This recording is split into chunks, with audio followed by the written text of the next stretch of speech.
Salut les paysans libres. Alors en fait aujourd'hui j'avais envie de vous parler irrigation. Alors pourquoi d'irrigation aujourd'hui? Parce que là on est au mois d'avril et puis bah voilà, on y est, on commence à arroser les blés.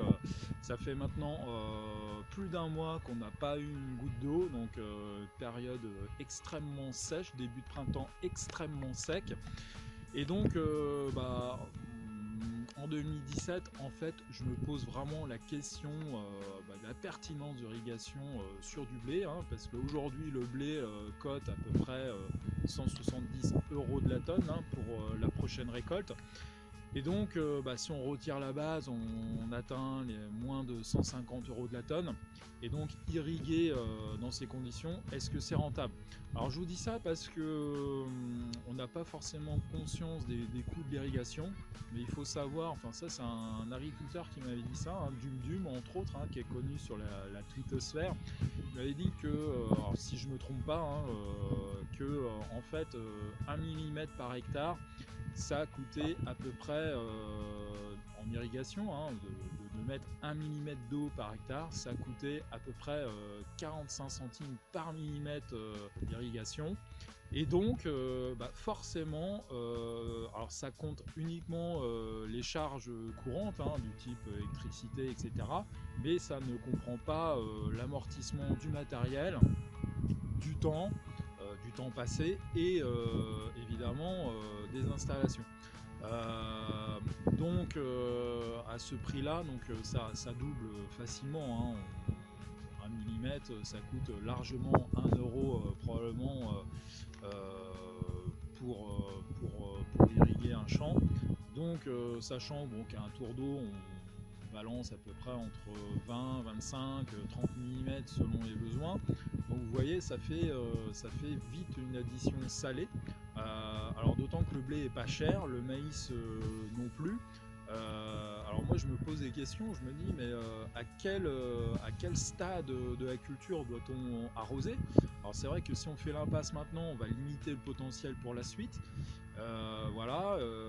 Pour autant, si on se concentre sur les stades les plus importants, on va peut-être optimiser en fait notre facture d'eau. Donc voilà, donc c'est en fait un facteur équilibre, gestion du risque, etc., qui n'est pas forcément évident à appréhender. Alors c'est vrai qu'aujourd'hui il y a des applications avec Irrig Mieux, je crois, enfin des choses des outils, des nouvelles sondes aussi qui arrivent avec l'agriculture connectée, les sondes Minat, etc., qui vont nous permettre d'affiner en fait nos prises de décision. Mais quand même, on peut se poser des questions sur l'issue économique de cette pratique, sur des cultures aujourd'hui qui génèrent des marges qui sont pas gégènes, quoi, hein.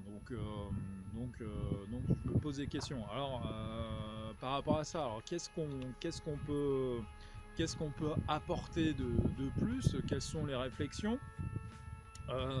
D'autant plus que, alors oui, quelles sont les réflexions? D'autant plus qu'avec le réchauffement climatique, on peut s'attendre à ce que ces périodes se répètent dans le futur.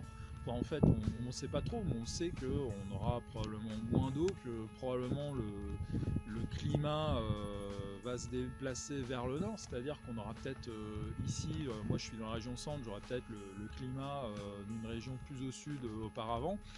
D'ailleurs, il y a la Chambre d'agriculture du Loir-et-Cher qui a fait des études à ce sujet, hein, sur l'impact en 2050 d'évolution climatique.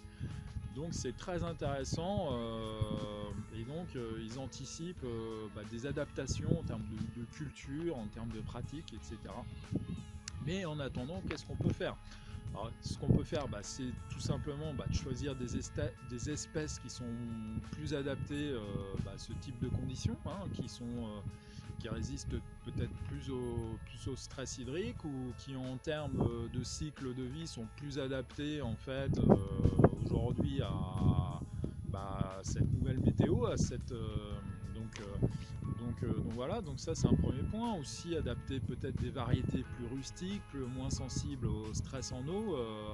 peut-être moins viser le rendement, mais viser plus la résistance à l'eau. Il y a aussi des pratiques, des nouvelles pratiques avec tout ce qui est dans la mouvance de l'agroécologie, donc tout ce qui est mélange d'espèces, mélange de variétés, tout ce qui est agroforesterie. Bon, il y a quelques années, on a entendu parler du BRF, je sais pas où on en est, mais bon, ça avait l'air intéressant. Même s'il y a des inconvénients, enfin voilà, il y a plusieurs pistes. Alors il y a peut-être plusieurs choses à combiner en utilisant évidemment les nouvelles technologies, comme je parlais tout à l'heure avec les sondes type Winat ou autre, et puis de l'agronomie pure, mixer peut-être plusieurs choses pour s'affranchir, enfin en tout cas réduire la demande en eau de nos cultures, et puis pouvoir passer plus sereinement ces périodes de sécheresse où on se demande si on met pas de l'eau pour rien, ou en tout cas si on va pas payer trop la facture à la fin, puisqu'on n'est pas sûr de pouvoir rentabiliser cette dépense supplémentaire dans nos parcelles. Donc voilà, donc si vous avez aimé cette vidéo, encouragez-moi, abonnez-vous à ma chaîne, donc c'est en bas à droite sur le petit bouton rouge, ça doit être juste ici je crois, et puis en attendant, restez libres, soyez des paysans libres, à bientôt pour la prochaine vidéo.